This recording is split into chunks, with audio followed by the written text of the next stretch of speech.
Şimdi taza kılçık.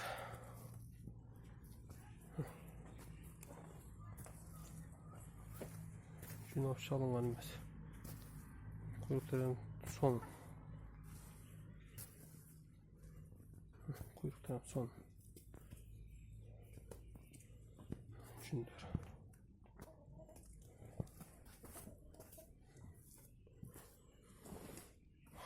Joğun uçurlar. Müyüzleri var ya kontenın müyüzleri. Şöyle çıpayağını düveyim.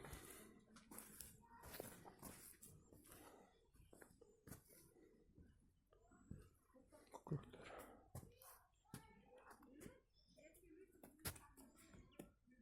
Uzun.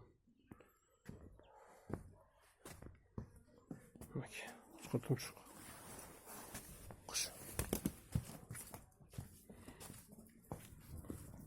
Buna kuyruklar. Aşağı zor kuyruklar. Söz yok kuyruklar. Şimdi önünde de söz yok. Uzun yoğun.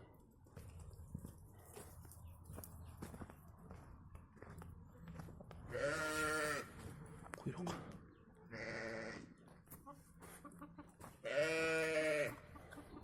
Uzun. Şu zor. Bu da uzun. Şu zor. Taştan indi bu. Bu kara. İçin taştan.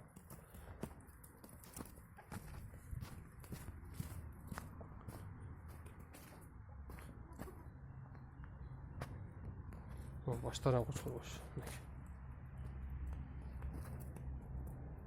Şu zor.